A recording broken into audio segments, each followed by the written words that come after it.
Axar Patel. Okay? Axar Patel. The times that I've covered him, usually I don't call him Axar Patel because I think that name sounds kind of weird anyways, like Axar Patel, usually Patel. तो अक्सर वो पटेल है, लेकिन कभी कभी कुमार भी है, कभी कभी सिंह भी है, कभी कभी चतुर्वेदी भी है, लेकिन अक्सर वो पटेल है. Like, no, I'm not going to call him Akshar Patel, which is actually his real name. That letter of the alphabet, Patel, or in Bengali we'd call it Akhar Patel. No, Axar Patel has more emphasis, brought the axe down on hopes. Hey, what is going on, everyone? This is your boy Tanveer Side, the Bengal Dragon. Make sure to hit that like, subscribe, and bell notification buttons, as all your support really helps me remain motivated to continue making a variety of different type of videos on this channel. And given that we are at the height of cricketing season in 2022, you're going to see a lot of cricket videos coming from me. Okay, and I would also help a legally blind YouTube content creator remain motivated to continue doing what he's doing on this channel, and would also help this channel grow. So today, let's cover the second match between India and West Indies. Same ground, Port of Spain, same pitch as well. West Indies were batting first, and right from the get-go, you saw there was an increased impetus in terms of scoring more runs. It almost feels like West Indies were a bit more energetic. And this I can attest for. Because I live in Central Florida. Okay, right now I live in Central Florida. It is unbelievably, unforgivingly hot and humid right now. Oh, good God. It is absolutely draining right now to even walk 20 minutes in the sun and be drenched head to toe. Okay, it really saps the energy out of you. So maybe the West Indians were a bit more energized and a bit less fatigued. So they actually played with a bit more of a clearer mind. And also, you know, we had a debutant, and I'm not going to be so harsh on Avish Khan, okay? Or what I like to call Kashmiri Shahadat Hussain. Because, come on, tell me with his grunting, he does not remind you of Shahadat Hussain. Shahadat Hussain used to grunt this loudly. Yes, given Avish Khan is round arm action reminds you of Waqar Yunus. Waqar Yunus did not grunt this much. And like, you know, he's like a slightly larger dude. Avish Khan, like, you know, what I've seen. But let's not be too harsh on him. It's only his first international match. So give him some time and let us hope the Indian infrastructure has the right people to mentor him.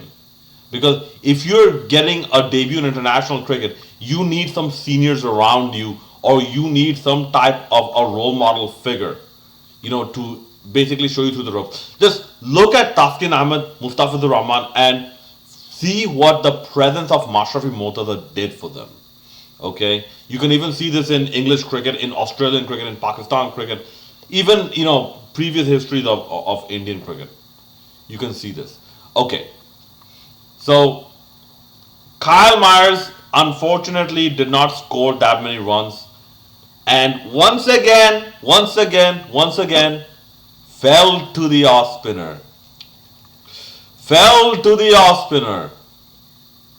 Thank you, Mehdi Hasan Miraz. You have exploited and exposed this weakness for the entire world to see over and over again. How many times did Kyle Myers get out to Mehdi Miraz again?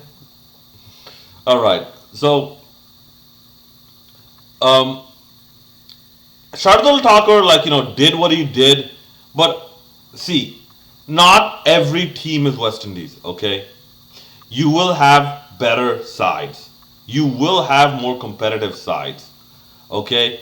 At one point, they're going to say, okay, you can have a wicket, but give me 90 runs off your 10 overs. Give me 85 runs off your 10 overs.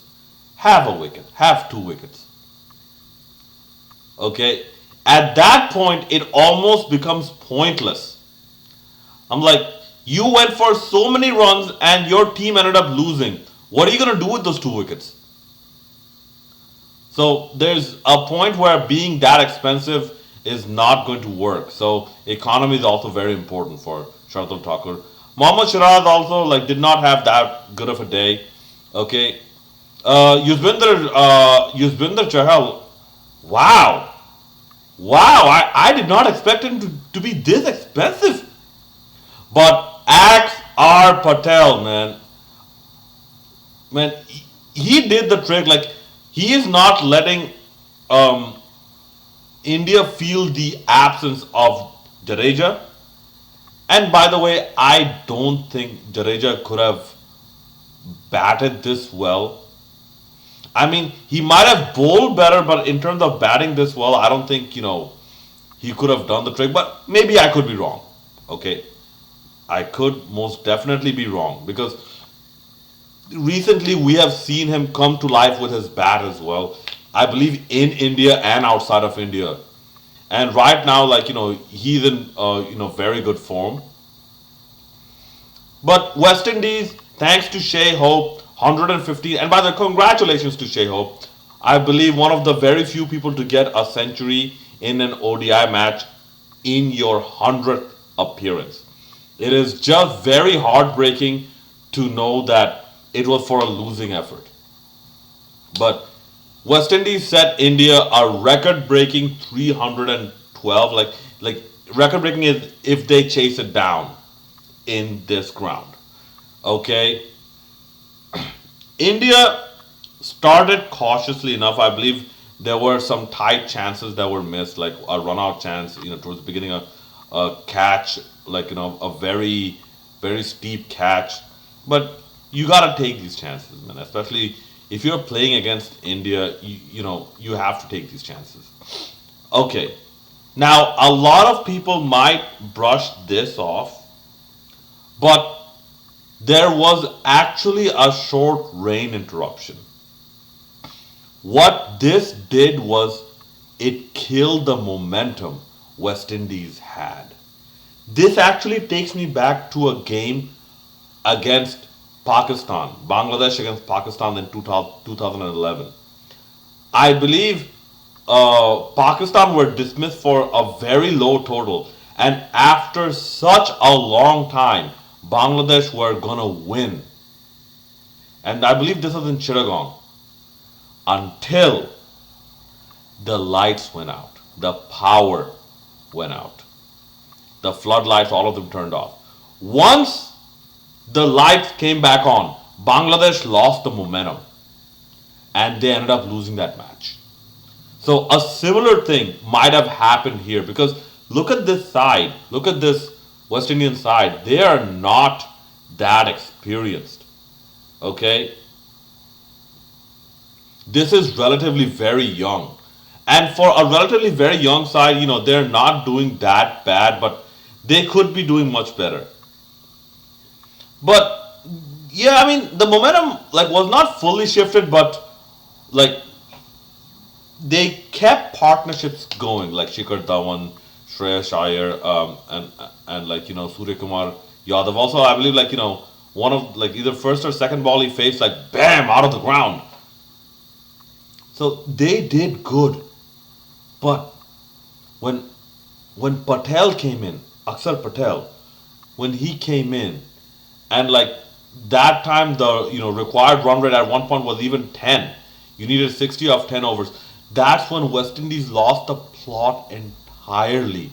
You're following up a no ball with another wide or a no ball. And by the way, like I said, I mentioned the bowling before of India. Avish Khan had a bad day.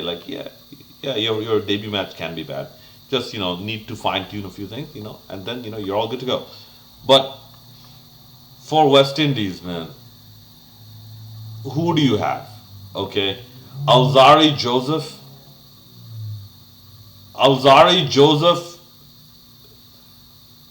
He still needs some mentoring. Okay. Who else do you have? Romario Shepherd. Jaden Seals, the new guys, Rosman Powell, and I'm sorry, what happened to Akil Hussain? He got taken to the cleaners. Like, you expected better out of Akil, because I'm seeing so many deliveries just all over the place. I'm like, maybe Akil Hussain needs to actually have a trip specifically to Bangladesh. Specifically, because Bangladesh, at least in their domestic circuit, have still the culture of several left arm spinners. Maybe Akil Hussain needs to play a first class season there or a DPL season there and basically fine tune his skills, even if it is on super turning wickets, on bad wickets. The line and length is still required. So maybe Akil Hussain needs to, like, take a trip to Bangladesh. Okay, we got Hayden Walsh Jr., who maybe could have been brought on instead of, like, you have your Robin Powell or Romario Shepherd, at the very end. Maybe try a Hayden Walsh Jr. because he was in for Gudakesh Moti, who apparently, like, broke a finger or, like, snapped a fingernail in the last match. So he was out of this match. But Axar Patel ending the match with a 6 and also, like, rotating the strike. So many wayward deliveries. The first ball of the last over, or the last over that was in play, the last delivery that India faced was a full toss. How do you bowl a full toss in death overs when you have so much pressure on you? It's not like India are 30-40 runs down and you can afford to bowl a full toss. No, the required run rate was basically a run a ball or something like that. They required 6 in that last over. Like, I believe, was it Avish Khan? Yeah. He took a single, and then I believe you needed like 6 of 5 or 6 of 4 balls. And then the one delivery he faced is a full toss. I'm like, good Lord. And I was hearing the radio commentary. Almost no point did I hear in the radio commentary Nicholas Pooran going and talking to the bowlers when they were getting smashed all over the ground. In other teams, the captains come down and talk to the bowlers when such a thing is happening. Nicholas Pooran, I did not hear him do this. Or at least the commentators did not convey this message to me. So, once again, heartbreak. Congratulations to India. Nicholas Pooran and West Indies, 7 consecutive losses in a row. You know what would be interesting though? I would like to see this India that struggles to beat West Indies versus the Bangladesh, that just crushed West Indies. Like, crushed them like they were almost nothing. I would like to see, this India and this Bangladesh, both of whom are under strength, by the way. Okay, remember, minus Shakib, minus Mushfiq. Okay, I would like to see them go, like, head to head in like a series of matches and see what happens. But commiserations big time to West Indies. Congratulations to India. And yeah, the third match is in a few days. I believe it's on Wednesday. Let us see what happens in this third match. Maybe West Indies can finally win a match, to salvage their pride, because, they have to salvage something. And yeah, lot of thinking for West Indian bowlers to do. So let me know what you thought about this match in the comment section below. And as always, hit that like, subscribe, and bell notification buttons. This is your boy Tanveer Saad, the Bengal Dragon, signing out.